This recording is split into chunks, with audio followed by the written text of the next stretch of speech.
था कि आप सबको मेरे हालात से लग गया होगा कि सुबह 5 साढ़े पौने 5 बजे का उठा हूं और जब से लगातार 11 बजे तक तो मैंने राव विधानसभा में काम किया।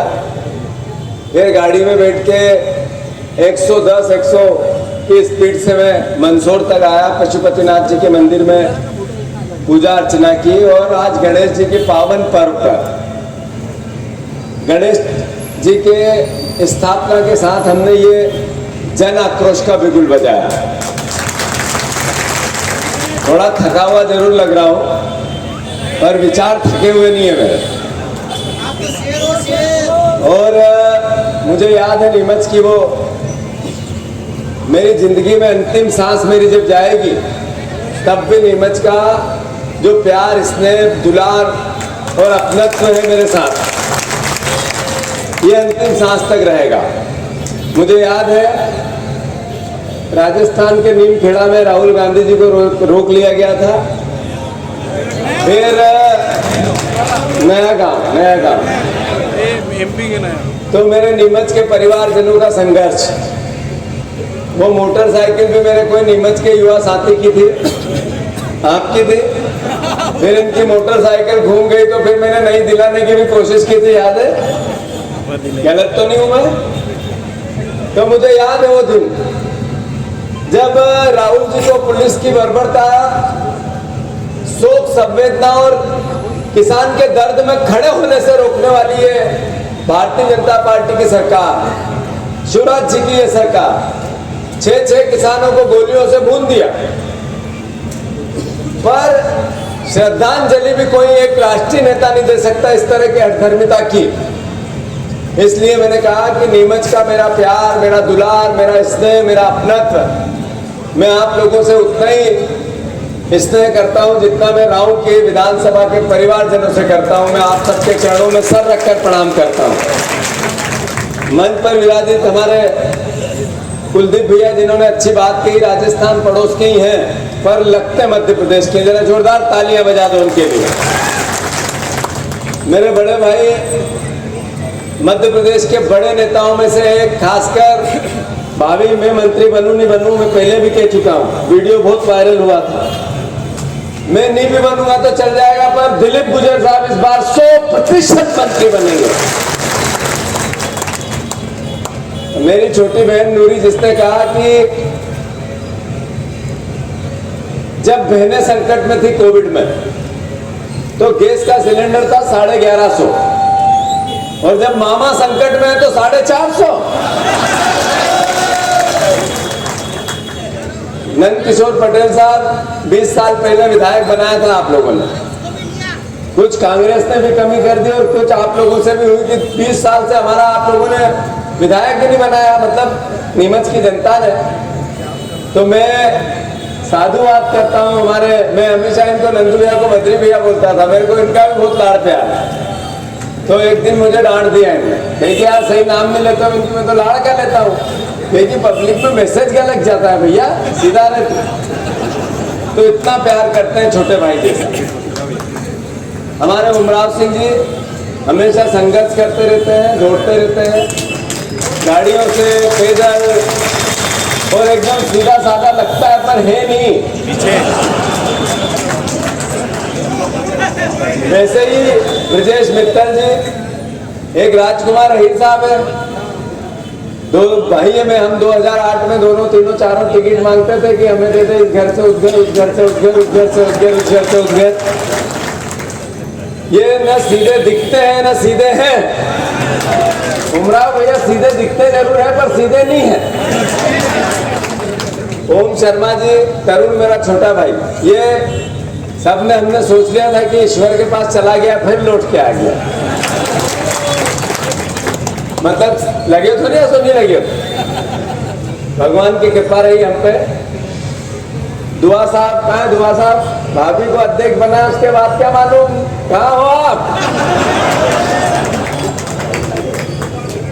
भानु प्रताप सिंह जी, महेश यादव जी, बबली तंवर जी, आशा सांभर जी, राकेश अहीर जी, हमारे बलवंत पाटीदार जी, मोनू भैया और मंच पर विराजित सभी मेरे साथीगण, मैं एक आध नाटा साहब का तो परिवार ही, हम सब परिवार उनके छोटे। चंदर जिला पंचायत अध्यक्ष यहाँ के प्रभारी बन के आए हैं, चंदर सिंह सोंदिया जी।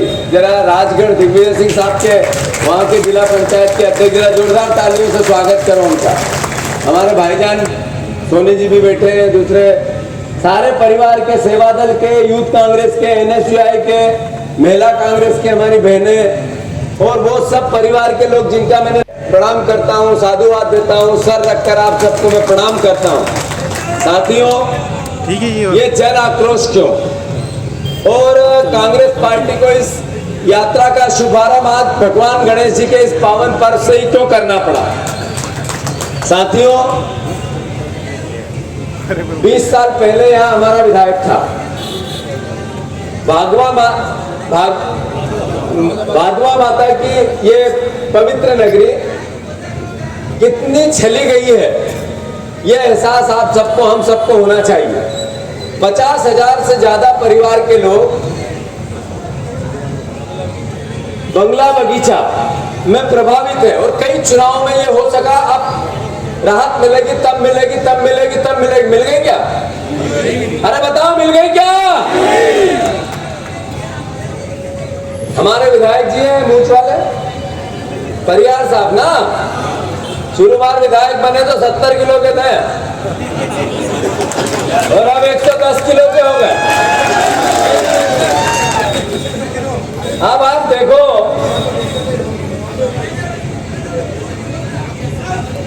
कि रेलवे ब्रिज कितने साल से बनाने की बात हुई? रेलवे ब्रिज कितने साल से बनाने की बात हुई? बन गया क्या? अरे बन गया क्या? सोयाबीन के अभी फसलें नष्ट हो गई, पटवारी हड़ताल पे है, विधायक ने कोई पहल की? अरे की होगी? अच्छा, मंडी बंद है, हमारे बेचारे जो अपने वहां मजदूरी करते हैं उनके भी घर बार कैसे चल रहे हैं क्या पता? व्यापारियों का टैक्स वृद्धि के विरोध में मंडी के 14 दिन से बंद है। विधायक ने पहल की होगी समझाने की, कलेक्टर से मिलने की। तो फिर विधायक का काम क्या है? केवल, अरे विधायक का काम क्या है? पैसे कमाना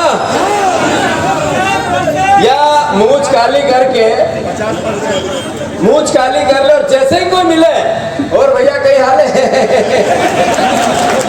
ये विधायक का काम है। जब मैंने 3,000 रुपया कुंटल किसानों के गेहूं के दाम की बात की थी विधानसभा में, वो वीडियो आप लोगों ने देखा था? किन्ने किन्ने देखा? जरा हाथ ऊंचे करो। तो आपको याद है जब मैंने ये कहा कि 3,000 रुपया कुंटल जब हम किसान की फसल के दाम की बात करें तो इसमें राजनीति नहीं होनी चाहिए, इसमें कांग्रेस बीजेपी नहीं होनी चाहिए, इसमें पक्ष विपक्ष नहीं होना चाहिए। हम सब मिले एकजुट हो और जब किसान के भले की बात हो तो संकल्प पास करें कि 3,000 रुपया कुंटल किसानों के गेहूं का और धान का दाम मिले।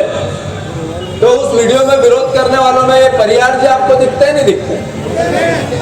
तो जो विधायक किसान के वोट से विधायक बने, किसान के बेटे का पेट काट काट कर उसको हार मालाएं, फूल मालाएं करे, और जब फसल के दाम की बात हो तो फिर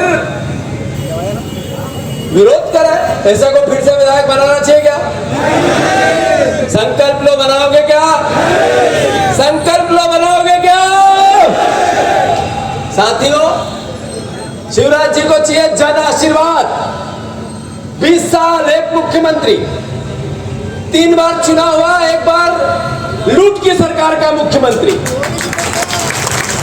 कैसा प्रदेश बनाया उन्होंने प्रदेश बनाया जिसमें विधायकों की मंडी लगी, बोली लगी। कोई 20 करोड़ में बिका, कोई 30 करोड़ में बिका, कोई 50 करोड़ में बिका। 70 करोड़ रुपए तक विधायकों को देने का प्रलोभन मिला।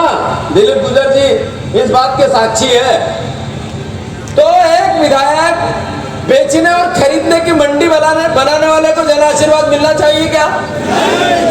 जन आक्रोश उनके खिलाफ होना चाहिए कि नहीं होना चाहिए? अरे आपने देश में 1 करोड़ नए बच्चे बेरोजगार हैं और आपको जन आशीर्वाद चाहिए। एक बेटा पढ़ लिख जाता है, माँ बाप पेट काट काट कर उसको पढ़ाते हैं और जब जवान होता है तो नौकरी व्यवसाय किसी न किसी जॉब के लिए भटकता रहता है। कई सालों तक जॉब नहीं मिलता, काम नहीं मिलता, नौकरी नहीं मिलती, नशा करने लग जाता है। नशा करता हुआ बेटा जब रात को घर आता है तो उस माँ बाप का ये खून के आंसू रोते हैं नहीं रोते हैं? अरे रोते हैं नहीं रोते हैं? इसका दोषी कौन है? शिवराज सिंह चौहान। इनको जन आशीर्वाद मिलना चाहिए क्या? इन पे खिलाफ जन आक्रोश होना चाहिए कि नहीं होना चाहिए? अरे एक ऐसा प्रदेश जिसमें एक व्यक्ति दूसरे व्यक्ति के सर पे पेशाब कर रहा, क्या ऐसा प्रदेश बनाने वाले को जन आशीर्वाद दे? दोस्तों, ये नफरत और घृणा की जो बात करते हैं ये लोग कौन है? ये नफरत और घृणा हिंदू और मुसलमान ये करने वाले लोग कौन हैं? ये हजारों साल से ये जो हमारे दलित भाइयों से अबड़ा जाते थे ना, छुआछूत करते थे ना, उनको उनके सर पे जूते रख के इधर से उधर निकलवाते थे ना, वही सोच है ये जो आज हिंदू और मुसलमान कर रहे हैं। इसके खिलाफ आपको अलर्ट होना पड़ेगा, आप लोगों को एकजुट होना पड़ेगा, आप लोगों को समझनी पड़ेगी ये बात कि ये देश राम का है, ये कृष्ण का है, ये प्रेम का है, प्यार का है, पैगंबर का है, महावीर का है, ये गौतम बुद्ध और बाबा साहब अम्बेडकर का है। इस देश में सबके लिए जगह है, हम सब मिलके रहेंगे, सब मिलके मरेंगे, सब मिलके जिएंगे, प्यार से, प्रेम से। ये देश महात्मा गांधी का है, संविधान का है ये देश हिंदू मुस्लिम सिख ईसाई आपस में है, भाई भाई, इसका है देश। आप सबसे अनुरोध है कि किसान की बात करने वालों को ये नहीं पता कि 16 रुपए का प्याज हो गया तो इन्होंने 40% इंपोर्ट ड्यूटी लगा दी, लगाई नहीं लगाई? तो ये नीमच के किसान जब प्याज पैदा करते हैं कोई गुनाह करते हैं? जब प्याज फेंकने पड़ते हैं तब ये किसान का, ये सरकार कभी जागी? तीसरे साल लहसुन फेंकना पड़ा कि नहीं फेंकना पड़ा? क्या किसान ने उस पर ध्यान दिया? और थोड़ी सी टमाटर महंगे हो गए तो हवा तोल मचा दी, मचाई नहीं मचाई? तो मैं अनुरोध करना चाहता हूं, 20 साल में एक मुख्यमंत्री के पास जो था सब दे दिया उसने। अब मुख्यमंत्री नया चाहिए कि नहीं चाहिए? सरकार नहीं चाहिए कि नहीं चाहिए? विचार नया चाहिए कि नहीं चाहिए? तो आप सब संकल्प लो, इस बार हाथ के पंजे को हर हालत में नीमच से विधायक बनाएंगे। बनाओगे कि नहीं बनाओगे?